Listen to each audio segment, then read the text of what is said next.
Bismillahirrahmanirrahim. Assalamualaikum warahmatullahi wabarakatuh. Alhamdulillah wassalatu wassalamu ala Rasulillah wa ala alihi wa ashabihi wa man tabi'ahum bi ihsanin ila yaumiddin. Amma ba'd.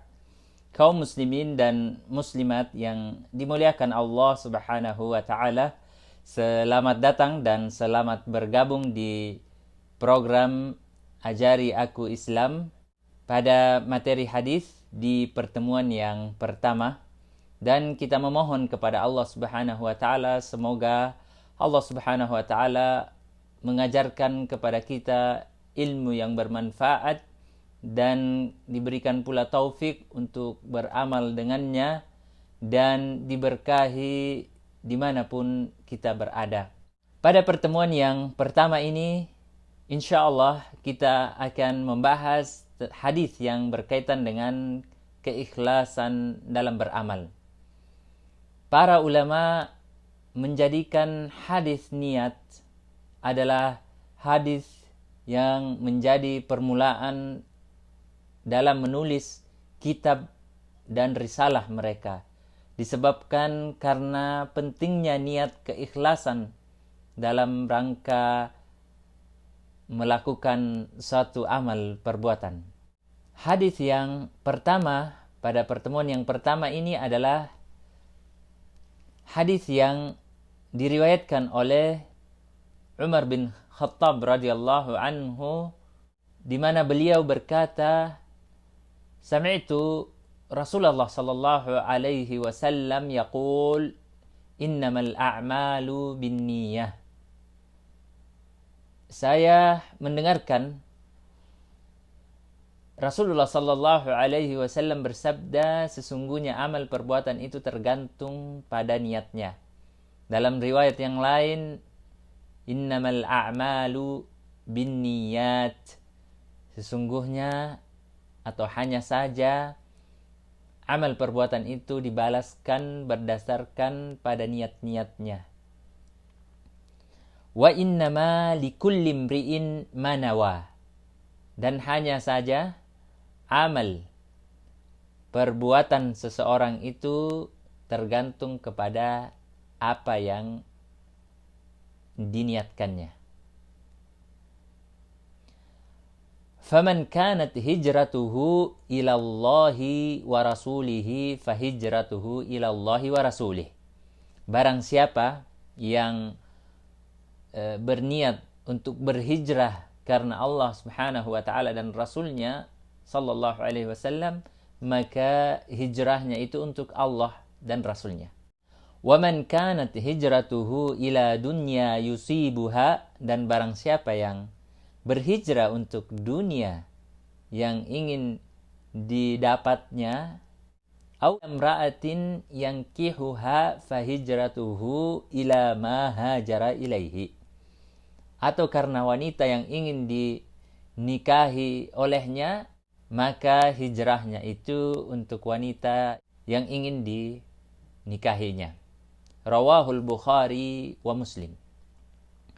Dan barang siapa yang berhijrah untuk wanita yang ingin dinikahinya, maka hijrahnya itu untuk apa yang dikehendakinya.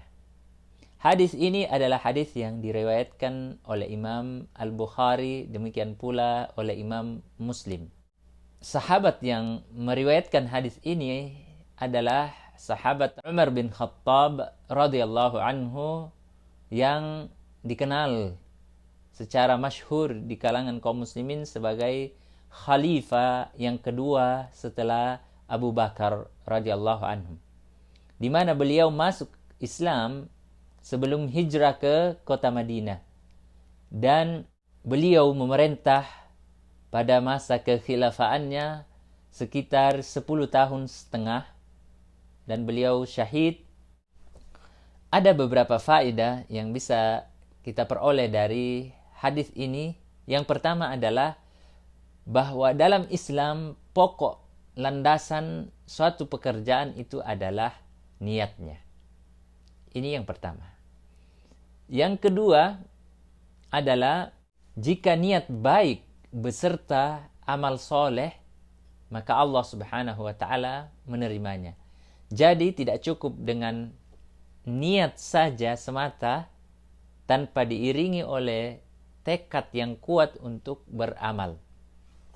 Kemudian yang ketiga, bahwa seorang muslim yang berniat untuk melakukan perbuatan-perbuatan atau amalan-amalan dunia karena Allah Subhanahu wa Ta'ala semata,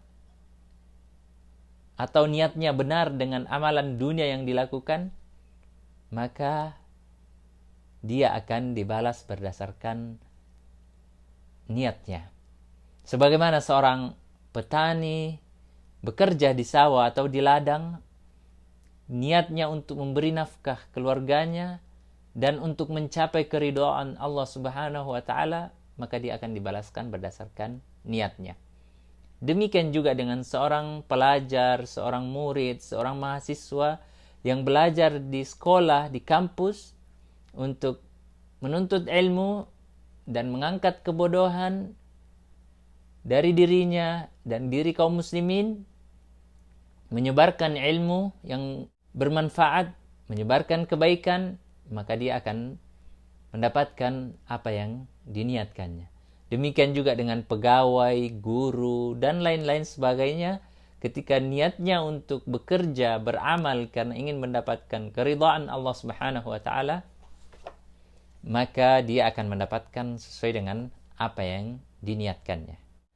Kemudian faedah yang keempat adalah apabila seorang muslim berniat untuk melakukan suatu amal kebaikan, namun karena belum kesampaian, maka dia akan mendapatkan pahala berdasarkan apa yang diniatkannya. Dengan catatan bahwa seorang muslim tersebut benar-benar bersungguh-sungguh dan bertekad untuk melakukan amal tersebut, namun karena takdir yang mendahuluinya atau halangan-halangan tertentu yang syar'i yang menyebabkan dia tidak mampu untuk melakukan amal perbuatan tersebut, maka dia akan mendapatkan pahala berdasarkan apa yang diniatkannya. Dan faedah yang terakhir adalah niat yang ikhlas, tulus karena Allah Subhanahu wa Ta'ala merupakan penyebab keselamatan di dunia dan di akhirat.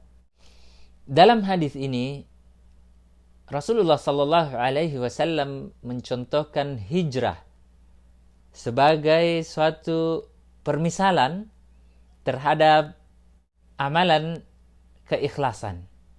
Disebabkan karena pada zaman Rasulullah sallallahu alaihi wasallam amalan hijrah ini adalah suatu amalan yang sangat berat untuk dilakukan.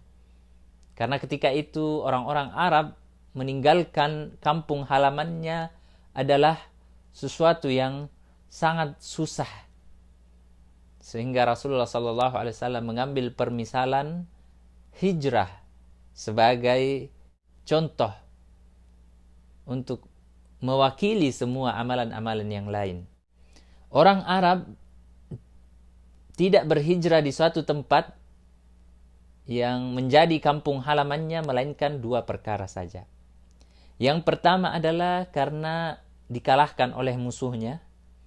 Kemudian yang kedua adalah karena meninggalkan dalam waktu yang sementara saja, yaitu karena musim panas. Sepertinya di mana mereka mencari tempat yang musim semi, yang cuaca tidak begitu panas, sehingga mereka dapat kembali lagi pada kampung halaman mereka ketika musim panas telah selesai.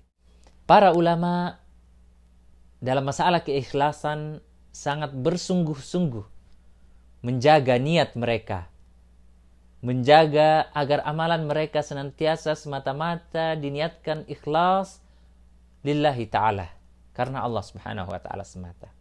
Bahkan ada di antara ulama yang mengatakan bahwa keikhlasan itu adalah ibarat seseorang itu jika masih merasakan keikhlasan dalam dirinya, maka sesungguhnya keikhlasannya memerlukan keikhlasan lagi.